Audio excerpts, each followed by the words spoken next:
Bismillahirrahmanirrahim. Assalamualaikum warahmatullahi wabarakatuh.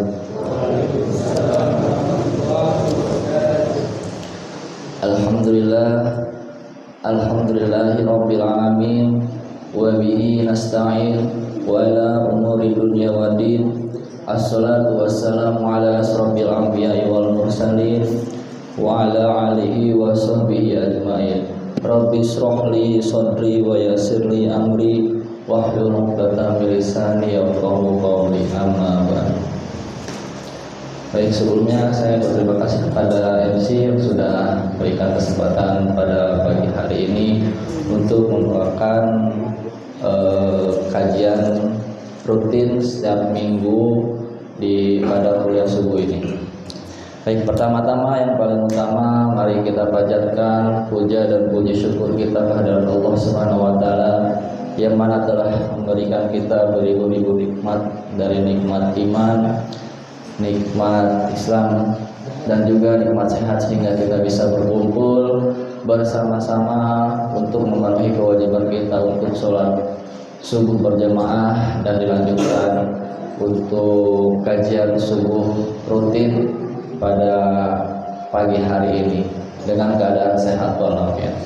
Salawat bersalam mari kita haturkan kepada junjungan Nabi besar Muhammad sallallahu alaihi wasallam, kepada para keluarga, para sahabat, dan juga mudah-mudahan kita sebagai umatnya mendapatkan syafaat di yaumil akhir nanti. Amin amin ya rabbal alamin.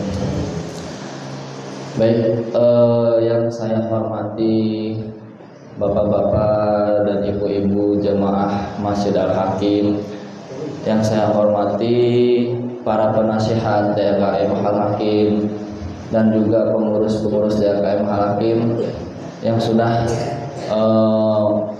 membuat kajian rutin pada pagi hari ini. Baik bapak-bapak dan ibu-ibu jemaah Masjid Al-Hakim yang dimuliakan oleh Allah Subhanahu wa taala. Sebelumnya kita sudah pada bulan apa ya? Udah lama, sekitar 4 bulan yang lalu atau 3 bulan yang lalu kita sudah membahas terkait pengantar atau muqaddimah terkait masalah ilmu mawaris atau ilmu waris. Dan sekarang kita insya Allah akan melanjutkan membahas ilmu mawaris bersama-sama terkait masalah pengertian ilmu mawaris dan juga dasar hukum ataupun ayat-ayat Al-Quran yang ayat Al-Quran terkait masalah ilmu mawaris. Di sini kita bahas bersama-sama. Jadi kalau misalnya dari sekitar dari saya, pembahasan dari saya ada yang kurang ataupun ada yang salah, mohon dikoreksi dan juga mohon ditambahkan nanti. Baik, kita mulai untuk terkait masalah pengertian ilmu mawaris sendiri. Dalam bahasa Arab, warisan disebut dengan al-irthu. Al-irthu itu adalah peninggalan orang dahulu yang diterima oleh masyarakat generasi setelahnya. Mungkin bapak-bapak, ibu-ibu semuanya sebenarnya sudah mengetahui terkait pengertian ilmu mawaris. Ilmu mawaris kan adalah harta yang ditinggalkan oleh orang sebelum kita, seperti itu. Jadi mungkin dari orang tua kita ataupun dari kerabat-kerabat kita yang meninggalkan harta, dan itu disebut dengan warisan atau mawaris. Sehingga dalam bahasa makna warisan bisa bentuknya berbentuk harta, bisa juga budaya, termasuk juga ajaran dan ilmu. Nah, zaman dahulu itu yang diartikan terkait masalah warisan itu enggak cuma dari segi hartanya saja, tetapi dari segi budaya ataupun ilmu. Nah, mungkin kita sering mendengar dari pelajaran-pelajaran sejarah ya. Jadi ada bahasa, ada budaya warisan para leluhur kita ataupun warisan dari para kalau dari sejarah itu zaman Belanda mewariskan budaya-budaya apa, ataupun mungkin tarian-tarian yang sekarang sering digunakan dahulu sampai sekarang itu kan adalah bentuk dari warisan-warisan zaman dahulu. Begitupun dengan ilmu-ilmu yang dahulu yang sudah diajarkan kepada kita sampai sekarang kita gunakan, itu adalah warisan-warisan, termasuk juga seperti warisan, nggak cuma dari harta saja. Allah berfirman menceritakan tentang Nabi Daud dan Nabi Sulaiman. Wa waritha Sulaimanu Dauda. Nabi Sulaiman menerima warisan dari Nabi Daud. Quran surat An-Naml ayat 16. Para ulama menegaskan bahwa warisan yang dimaksud dalam ayat ini bukanlah warisan harta, namun warisan ilmu dan kenabian. Maksud dari ayat di atas, Ibnu Jauzil menjelaskan, Sulaiman mendapatkan warisan dari Daud berupa kenabiannya, ilmuannya, dan kerajaannya. Daud memiliki 19 anak laki-laki, namun di sini yang disebut hanya Sulaiman. Andaikan warisan berupa harta tersebut dibagikan kepada anak-anak Nabi Nabi Daud, maka tentunya anak-anak yang lainnya pun akan mendapatkan selain Nabi Daud. Seperti itu. Makanya di sini zaman dahulu itu, mungkin zaman nabi-nabi itu, untuk mendapatkan warisan itu bukan dalam bentuk harta, tetapi dalam bentuk ajaran-ajaran ataupun dalam bentuk ilmu-ilmu yang sudah diturunkan kepada keturunan-keturunannya. Sedangkan harta-harta beliau, ada yang meriwayatkan bahwa harta-harta beliau pun hanya untuk disedekahkan kepada orang lain. Tetapi anak-anaknya beliau pun atau keturunan-keturunan beliau hanya diwariskan oleh beliau itu atau nabi-nabi itu hanya keilmuan atau budaya-budaya seperti itu. Selanjutnya keterangan juga disampaikan Al-Hafidz Ibnu Al-Katsir dalam ayat dimaksud, meninggalkan warisan kerajaan dan kenabian bukan warisan harta. Jika itu warisan harta tentu tidak hanya khusus untuk Sulaiman semata, sementara Nabi Daud yang lainnya tidak dikasih. Seperti itu. Jadi anak-anak Nabi Daud kan ada 19 orang, keturunannya ada 19. Jadi disebutkan dalam Al-Quran cuma hanya Nabi Sulaiman saja yang mendapatkan warisan. Nah, dimaksud dalam warisan tersebut adalah warisan ajaran atau warisan ilmu yang disampaikan oleh Nabi Daud kepada Nabi Sulaiman. Nabi SAW juga bersabda bahwa para nabi tidak meninggalkan warisan dalam bentuk harta, namun beliau meninggalkan warisan dalam bentuk ilmu-ilmu. Dalam hadis dari Abu Darda radhiyallahu anhu, Nabi SAW bersabda, Innal ulama waratsatul anbiya'i wa innal anbiya'a lam yuwarrithu dinaron wala dirhaman, innama warathul ilma faman akhadahu akhadha bihadon wafir. Sesungguhnya para ulama adalah ahli warisannya para nabi. Jadi ulama itu adalah ahli warisnya para nabi-nabi, karena para ulama adalah terusannya ataupun mungkin yang mengajarkan ajaran-ajaran nabi. Nah, itu disebut dengan ahli warisnya. Jadi sungguh berat ya untuk para ulama-ulama jadi sebagai ahli waris. Jadi mungkin dari bapak-bapak atau ibu-ibu yang ingin menjadi ulama, itu adalah salah satu ahli waris nabi terdahulu.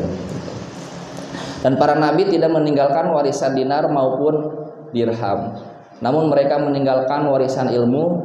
Siapa yang mengambilnya berarti dia mengambil jatah yang banyak. Hadis riwayat Ahmad, Abu Daud, dan dihasanakan Su'aib Al-Arnu. Jadi yang sudah dijelaskan sebelumnya bahwa nama pengertian warisan itu terdahulu itu tidak cuma harta tetapi budaya dan juga ilmu. Nah, zaman-zaman dahulu pun mewariskan bukan dalam bentuk harta, contohnya para nabi, melainkan ilmu yang diwariskan. Seperti itu. Nah, dalam perjalanannya makna bahasa warisan atau al-waris ada penyempitan makna sehingga lebih banyak digunakan untuk menyebutkan peninggalan berupa harta saja. Berangkat dari sinilah pembahasan ilmu waris hanya dikhusus untuk warisan dalam bentuk harta, bukan warisan ilmu apalagi budaya. Jadi setelah adanya perjalanan sampai sekarang yang kita kenal terkait masalah warisan itu hanya untuk warisan harta saja. Jadi pembahasan-pembahasan terkait masalah warisan itu ya terkait masalah warisan harta. Jadi bukan warisan yang lain terkait masalah warisan budaya, warisan keilmuan seperti itu. Nah, selanjutnya ilmu waris dan ilmu faraid. Mungkin bapak-bapak ibu-ibu juga pernah dengar terkait masalah ilmu faraid. Mungkin yang sudah yang masuk pesantren mungkin biasanya diajarkan atau dikenalnya dengan ilmu faraid, bukan ilmu warisan tapi ilmu faraid, karena yang dibahas di situ ya ilmu faraid seperti itu. Nah, setelah mengalami penyempitan makna, istilah ilmu warisan hanya dikhususkan pada pembahasan untuk peninggalan berupa harta. Sebagai ulama memberikan definisi ilmu waris, yaitu ilmu yang membahas pembagian harta warisan dari sisi fikih dan teknis perhitungan. Nah, mungkin ibu-ibu dan bapak-bapak yang sebelumnya sudah mengikuti pembahasan ilmu waris dari muqaddimah. Ilmu waris itu ada dua yang perlu kita ketahui dari ilmu warisan, itu dari sisi fikih dan juga perhitungannya. Nah, sisi fikih ya terkait masalah dasar-dasar hukumnya.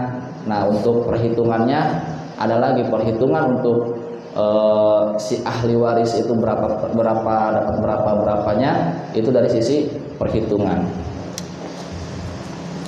Ilmu waris disebut juga ilmu faraid. Kata faraid adalah bentuk jama dari kata tunggal isim atau isim mufrad, yaitu faridoh.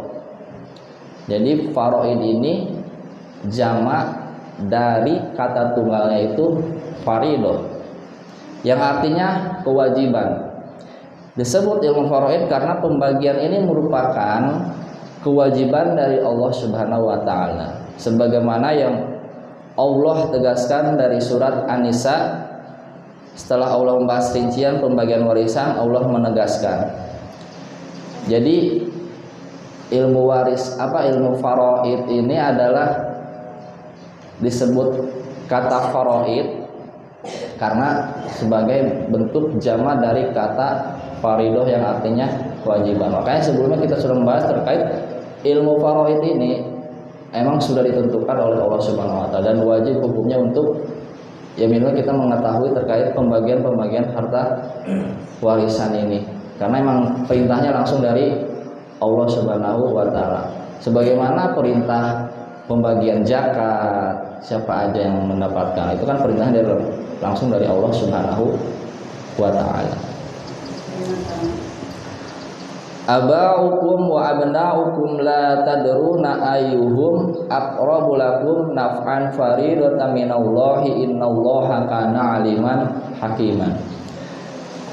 Tentang orang tuamu dan anak-anakmu, kamu tidak mengetahui siapa di antara mereka yang lebih banyak manfaatnya bagimu.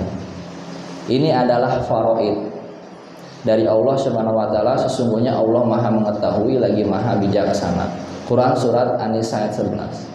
Makanya Allah menentukan pembagian harta warisan itu sekian dan sekiannya, karena kita tidak mengetahui siapa yang lebih banyak manfaatnya untuk kita sendiri. Makanya ditentukan oleh Allah Subhanahu wa taala terkait pembagian ilmu waris atau ilmu warisan. Dari kata faraid inilah diturunkan istilah ilmu faraid. Jamaah Masjid Al-Hakim yang dilakukan Allah Subhanahu wa taala, dari pengertian faraid atau ilmu warisan yang tadi sudah kita sama-sama bahas. Ilmu warisan itu adalah harta peninggalan orang-orang terdahulu. Nah, untuk ilmu warisan pun tersebut tidak cuma hanya dalam bentuk harta. Pada zaman dahulu itu bisa disebut juga warisan budaya, warisan ilmu. Dalam perjalanannya sampai sekarang baru kita ada penyerbitan makna terkait masalah ilmu warisan itu, dan hanya dikhususkan untuk masalah harta saja. Dan ilmu faraidun dan ilmu warisun yaitu adalah bentuk ilmu faraid yang sudah diwajibkan atau ditentukan oleh Allah Subhanahu wa taala, pembagian-pembagiannya yang sudah disebutkan dalam Al-Qur'an pembagiannya. Jadi untuk pembagian harta warisan ini kita harus berhati-hati terkait masalah pembagian, karena kita harus ikut terkait aturan yang sudah ditentukan oleh Allah Subhanahu wa taala, karena ini adalah perintah Allah Subhanahu wa taala untuk membagi harta warisan sesuai dengan kadar yang sudah ditentukan. Seperti itu. Mungkin selanjutnya kita akan membahas terkait masalah ayat warisan. Apa sih dasarnya? Kenapa kita harus belajar ilmu waris, dan juga pembagian-pembagian warisnya itu sekian dan sekian itu dari mana? Kenapa tadi disebutkan kok wajib gitu untuk kita mengetahui atau mengikuti pembagian-pembagian harta warisan itu sesuai dengan perintah Allah, dari mana asalnya. Nah, nanti kita akan bahas, insya Allah kita bahas satu persatu. Di antara hal yang istimewa dalam pembagian warisan, Allah sendiri yang menjelaskan aturan warisan dalam 7 ayat surat An-Nisa. 3 ayat diantaranya menjelaskan jatah masing-masing ahli waris, yang ini merupakan acuan utama dalam pembagian harta warisan. Dan ada juga beberapa ayat lainnya yang menyinggung masalah harta peninggalan. Jadi nanti yang insya Allah kita bahas di sini untuk ayat-ayat harta warisan itu ada 7 surat An-Nisa dan juga 2 surat yang lain, satu untuk surat Al-Baqarah dan juga satu surat Al-Anfal. Untuk ayat pertama, firman Allah di surat Al-Baqarah ayat 180. Kutiba alaikum idza hadara ahadakumul mautu in taraka khairal wasiyatu lil walidaini wal aqrabina bil ma'rufi haqqan 'alal muttaqin. Diwajibkan atas kamu apabila seseorang di antara kamu kedatangan atau ada tanda-tanda maut, jika ia meninggalkan harta yang banyak, berwasiat untuk ibu bapak dan karib kerabatnya dengan cara sewajarnya. Ini adalah kewajiban atas orang-orang yang bertakwa. Nah, ayat ini mengajarkan tentang tata cara pembagian harta peninggalan sebelum turun ayat warisan. Jadi sebelum turunnya ayat-ayat warisan dalam surat An-Nisa yang 7 ayat tersebut, sebelumnya sudah ada surat Al-Baqarah ayat 180 terkait pembagian harta warisan. Tetapi harta warisan pembagian di sini itu sudah ditentukan oleh si yang mau meninggal dalam bentuk wasiat. Jadi sebelum meninggal si mayit ini akan berwasiat dulu kepada kerabat-kerabat terdekatnya ataupun kepada orang tuanya untuk dalam hal pembagian harta peninggalannya, seperti itu. Nah, ketika ayat warisan ini turun surat An-Nisa yang dimaksud tersebut, maka hukum dalam surat Al-Baqarah ayat 180 ini dihapuskan. Jadi sudah tidak ada lagi pembagian harta warisan dalam bentuk wasiat. Karena yang kita ketahui, ahli waris tidak mendapatkan wasiat. Ahli waris tidak mendapatkan wasiat. Ahli waris sudah ditentukan dalam pembagian-pembagian harta warisan. Selanjutnya Ibnu Katsir menuliskan yang artinya ayat yang mulai ini berisi perintah untuk berwasiat kepada kedua orang tua dan kerabat. Jadi waktu itu dulu itu untuk wasiat itu hanya untuk kerabat dan juga orang tua, kerabat-kerabat terdekatnya dan juga orang tua. Menurut pendapat yang kuat dulu, sebelum turunnya ayat warisan, wasiat ini hukumnya wajib. Ketika turun ayat tentang faraid, hukum yang dimaksud dalam surat Al-Baqarah ayat 180 dihapuskan. Dan warisan yang telah ditetapkan pembagiannya menjadi kewajiban dari Allah Subhanahu wa taala. Masing-masing pemiliknya berhak untuk mendapatkan tanpa wasiat. Tafsir Ibnu Katsir. Nah, dalam surat yang dimaksud pun ada dua jenis keluarga yang disebut dalam ayat Al-Baqarah ayat 180, yaitu orang tua dan juga kerabat terdekatnya. Jadi berwasiat zaman dahulu itu pada ayat Al-Baqarah 180 itu kepada orang tua atau kerabat-kerabat terdekatnya, berwasiat untuk membagi harta-harta peninggalannya sebelum ada ayatnya surat An-Nisa atau ayat warisan. Nah, ketika turun ayat warisan, Allah menyebutkan bahwa orang tua termasuk ahli waris. Orang tua termasuk ahli waris. Mereka bisa mendapatkan 1/6 ataupun 1/3 dan juga asobah bagi ayah jika tidak ada anak laki-laki. Yang sebelumnya dalam surat Al-Baqarah 180 mendapatkan wasiat dari si mayit, tetapi dengan adanya turun ayat warisan, orang tua mendapatkan warisan atau termasuk jadi ahli waris, termasuk dari ahli waris yang mendapatkan pembagian sudah ditentukan, yaitu 1/6, 1/3 ataupun asobah. Asobah itu sisa ya Bu ya. Jadi sisa harta warisan setelah dibagi, asobah sisanya. Sisa dari yang sudah dibagi-bagi 1/3, 1/2 ataupun 1/8. Nah, asobah itu sisanya. Orang tua dapat asobah. Syaratnya apa? Jika tidak ada anak laki-laki. Sehingga wasiat untuk orang tua tidak berlaku, namun wasiat boleh untuk kerabat yang bukan ahli waris. Nah, yang sudah dimaksud tadi dibahas sebelumnya, ahli waris ini nggak mendapat wasiat. Jadi ahli waris ini ya sudah ditentukan pembagian harta warisannya. Wasiat ini biasanya yang mendapat wasiat ini adalah kerabat-kerabat yang lainnya yang bukan ahli waris, ataupun wasiat harta peninggalan beliau ingin disumbangkan kepada masjid ataupun dibangunkan masjid, dan itu pun harta wasiat itu biasanya 1/3 dari harta peninggalan si mayit. Selanjutnya Ibnu Katsir membawakan riwayat dari Ibnu Abbas ketika menjelaskan ayat ini, yang artinya dulu tidak ada yang berhak mendapatkan warisan selain kedua orang tua, kecuali wasiat untuk kerabat yang bukan ahli waris.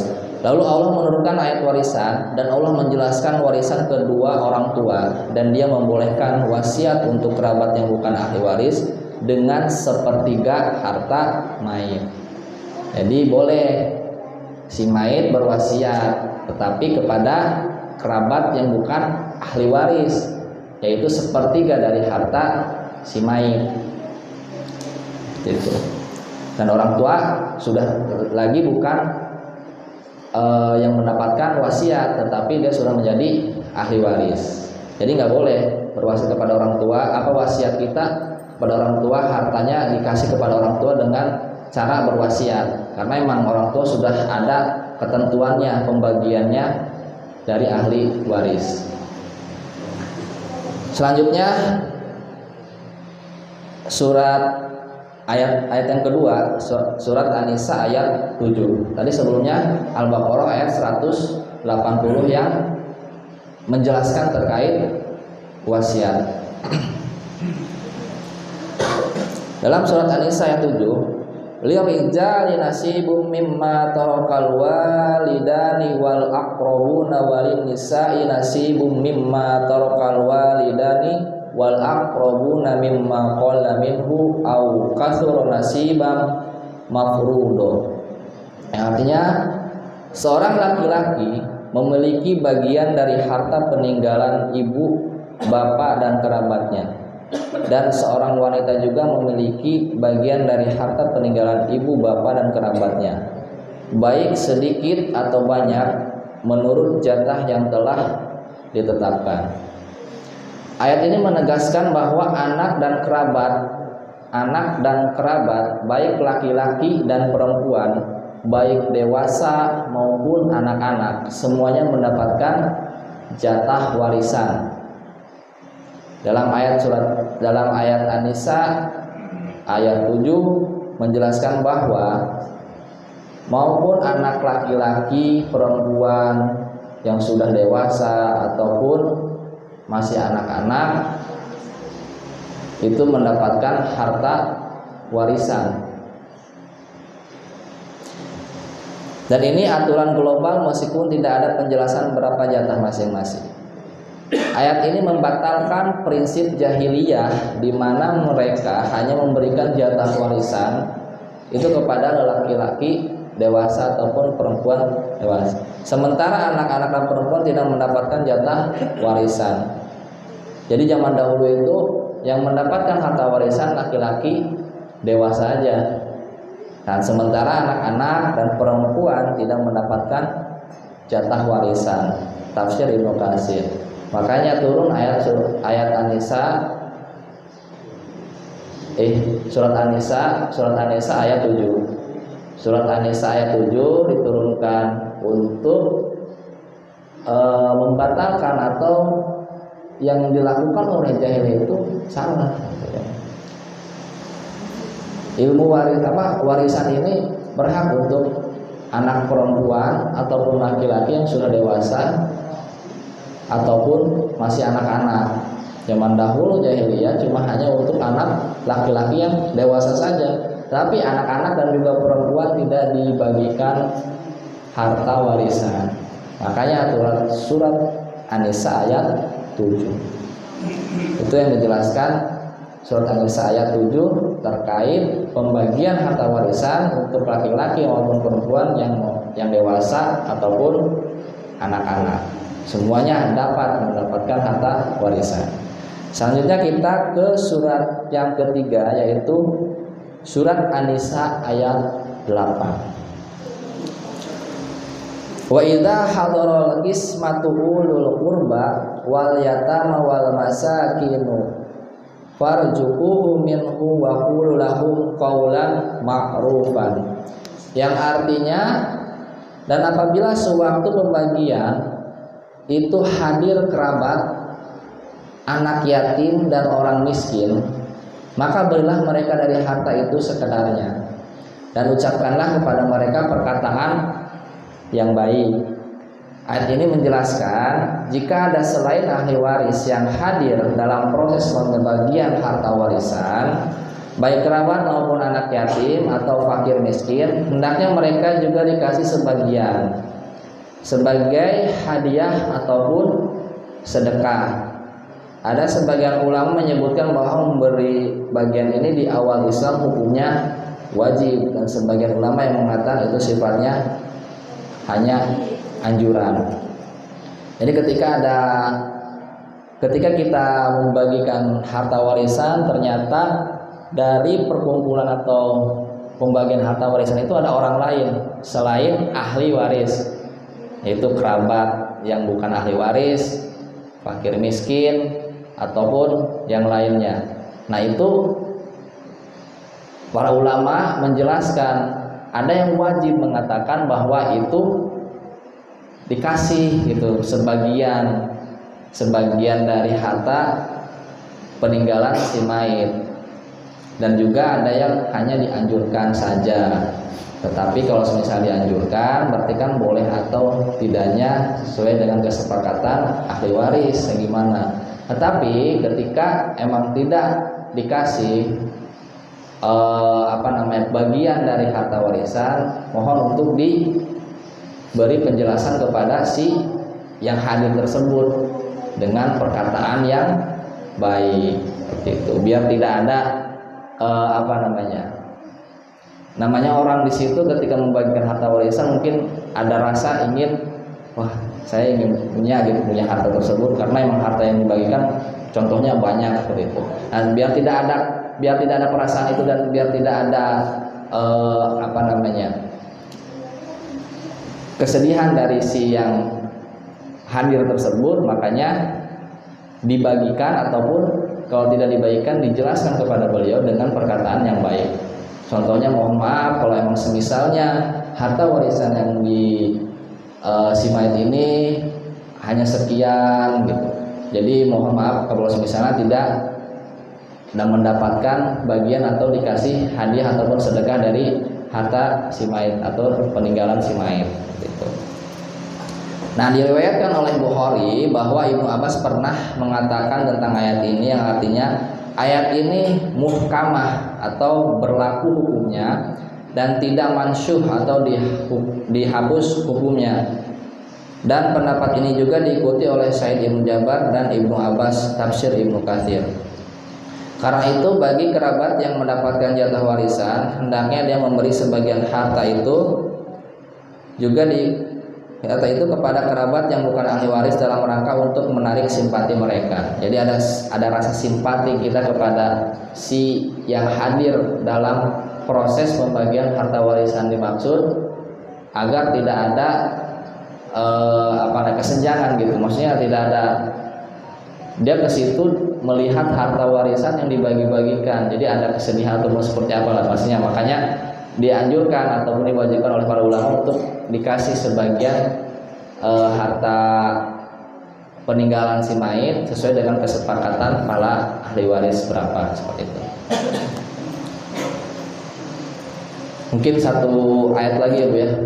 Satu ayat lagi. Selanjutnya surat An-Nisa ayat 11. Nah, ini surat An-Nisa ayat 11 ini sebenarnya bagian dari terpenting dalam ilmu waris. Bismillahirrahmanirrahim. Yusikumullahu fi auladikum lidzakari mithlu hadzal unsayain wa in kunna nisa'an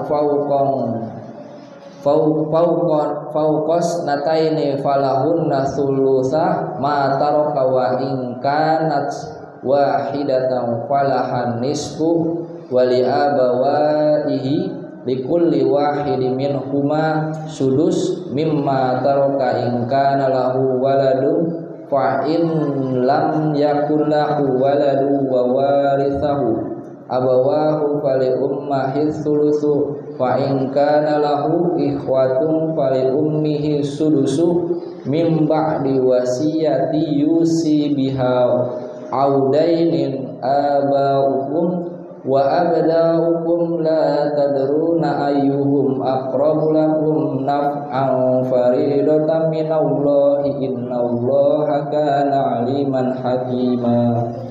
Yang artinya Allah mewariskan kepadamu tentang pembagian pusaka untuk anak-anakmu, yaitu bagian seorang anak laki-laki sama dengan bagian 2 orang anak perempuan.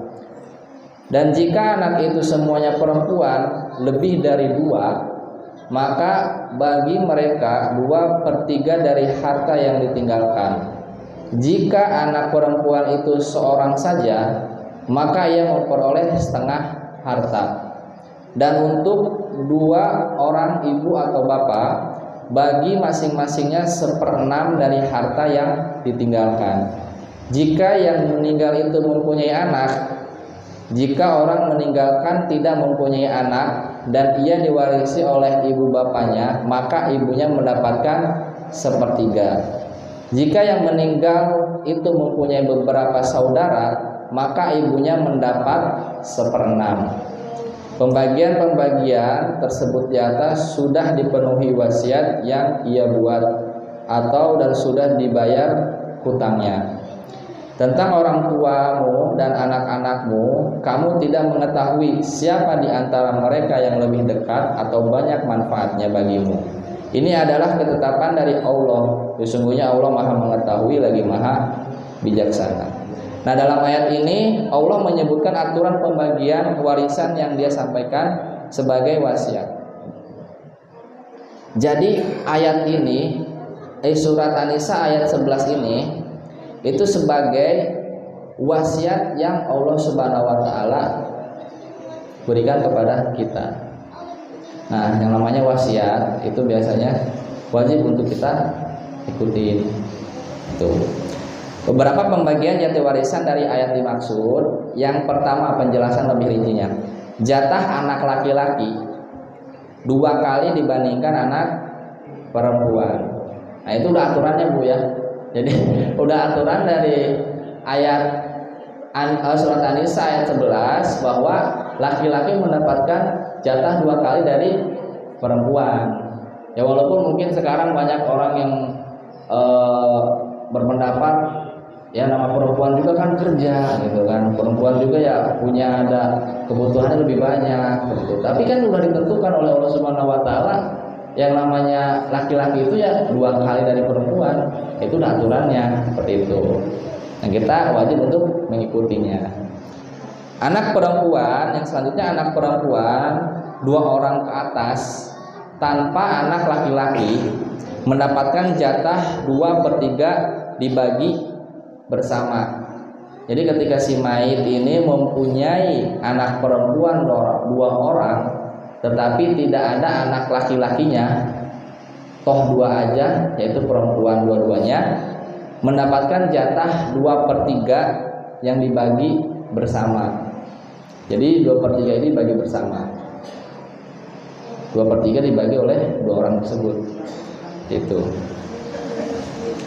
Selanjutnya, anak perempuan sendirian atau tanpa anak laki-laki mendapatkan jatah 1/2. Jadi anak perempuan sendirian, yang tadi kan sebelumnya 2 orang. Nah, yang ini 1 orang mendapatkan jatah 1/2 dari harta warisan. Selanjutnya, kedua orang tua masing-masing mendapatkan jatah 1/6 jika mayit mempunyai anak. Nah, jadi mayit mempunyai anak, orang tua mendapatkan jatah 1/6 dari harta warisan si mayit. Selanjutnya, ibu mendapatkan jatah 1/3 jika mayit tidak punya anak dan saudara. Nah, si ibu si mayit ini mendapatkan jatah 1/3 jika mayit tidak punya anak dan saudara. Selanjutnya, jika mayit tidak memiliki anak dan memiliki 2 saudara atau lebih, itu ibu mendapatkan 1/6. Nah, jadi yang sebelumnya 1/3 ibu mendapatkan apabila tidak punya anak dan saudara. Nah, jika si mayit tidak memiliki anak dan memiliki 2 saudara atau lebih, jadi si ibu mendapatkan 1/6. Itu.